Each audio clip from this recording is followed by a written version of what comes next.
le défi que nous a lancé la FRHTA, hein, c'était justement dans le cadre de développement d'applications pour les patients et pour les médecins qui prennent en charge le traitement de l'hypertension,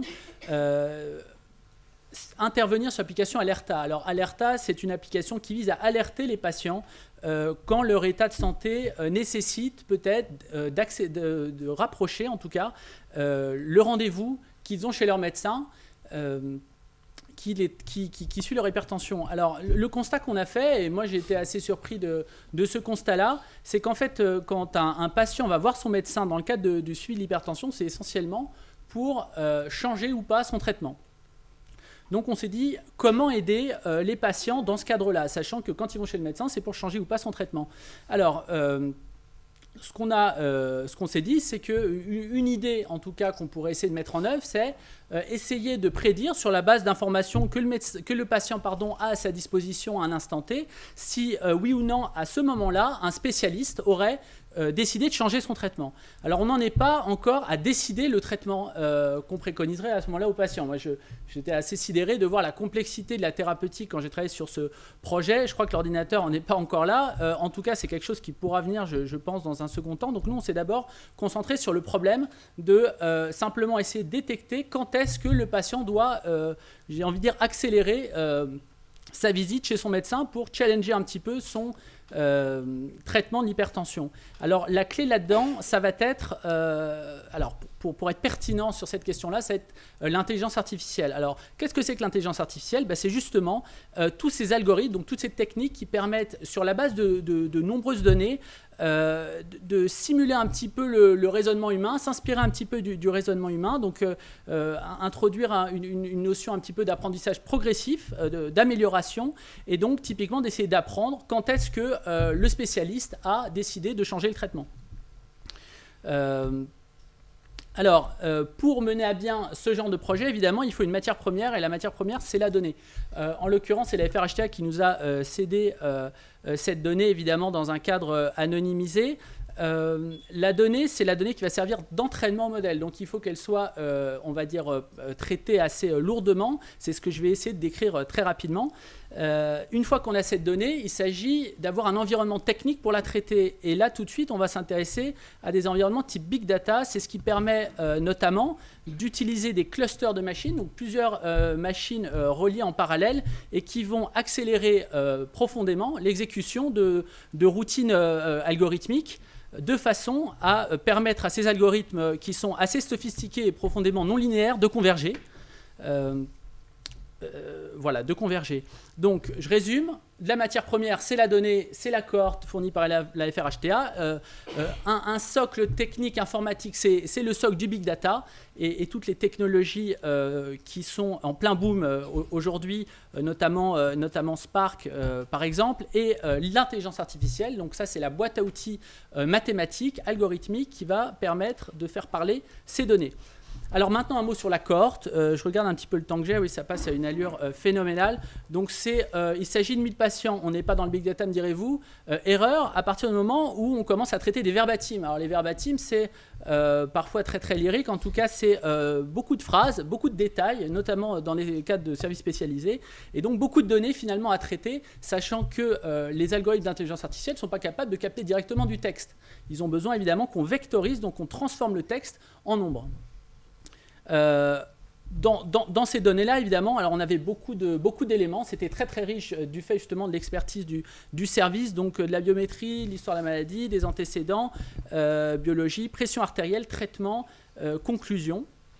Donc au final, ça faisait beaucoup. Alors je vais être un peu rapide sur la cohorte. En tout cas, ce qu'on a remarqué d'intéressant, c'est que, on va dire, dans le cadre du suivi de l'hypertension, les changements de médicaments se font principalement au démarrage. Et puis ensuite, c'est un petit peu aléatoire. La maladie vit et évolue. Et c'est justement dans ce second temps que c'est spécialement difficile de cerner quand est-ce qu'il faut faire évoluer ce traitement. Alors, bon... c'est bien, on a la donnée. Maintenant, on va s'intéresser au modèle. Alors, je vais en dire un tout petit mot. L'idée de ce modèle, qui est un modèle qui est spécialement performant, c'est un modèle qui est dérivé de l'arbre de décision que vous devez connaître, mais qui, on va dire, itère cet arbre de décision et vraiment, j'ai envie de dire, inspiré de l'apprentissage d'un enfant, dans le sens où un enfant, quand il... Alors, je ne suis pas spécialiste de l'enfant, mais quand il apprend, en tout cas, c'est spécialement en ratant qu'il va s'améliorer. Donc là, ce genre de modèle, en fait, s'entraîne de façon itérative à chaque fois en se concentrant sur les erreurs qu'ils ont commises précédemment. Ça permet de diminuer très fortement le nombre d'erreurs et ça nous a permis, dans ce cadre-là, d'obtenir des résultats qui sont très encourageants d'autant plus que nous continuons à travailler à l'amélioration de ce modèle, à l'intégration de données supplémentaires et évidemment d'affiner cette couche algorithmique. Donc je dirais qu'on est spécialement fiers de la précision, mais les autres scores sont très encourageants comparés au modèle aléatoire que vous voyez sur la gauche. Alors très rapidement maintenant, le nombre de variables, alors pour l'instant, et ça change à un rythme assez fort, on en est à 160 paramètres pour avoir le modèle idéal. Alors là, je vous en ai mis quelques-uns, mais en vrai, on ne voit pas très bien. En tout cas, nous, on a essayé de prendre le maximum. L'idée de la démarche, c'est de se caser vraiment dans... Alors ça, c'est la philosophie, si vous voulez, de la démarche Big Data, c'est d'avoir une approche, on va dire, sans a priori sur la donnée. Donc, on prend ce qu'il y a et puis on réfléchit ensuite. Alors, ça peut paraître naïf, ça peut paraître un peu bête. Ceci dit, c'est comme ça que Google, notamment, a réussi à faire un algorithme de traduction qui, aujourd'hui, je trouve, est absolument étonnant. Vous n'avez qu'à essayer. Cet algorithme, il évolue chaque jour un peu plus et sont des algorithmes qui sont essentiellement sans a priori. Donc, on essaie de mettre le minimum de grammaire, finalement, de règles fortes, et le maximum on va dire, de magie mathématique derrière. En conclusion, ce qu'on peut dire, c'est...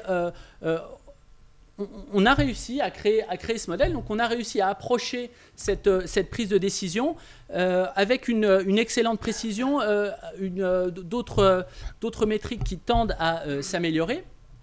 En revanche, voilà, un certain nombre de variables pertinentes et tout ceci va... surtout, pour finalité, ce n'est pas un travail de recherche qu'on a fait, hein, c'est un travail très pragmatique. Et la finalité de tout ceci, c'est d'intégrer une application qui va, on l'espère, aider, accompagner les patients de l'hypertension dans leur quotidien. Voilà, je vous remercie.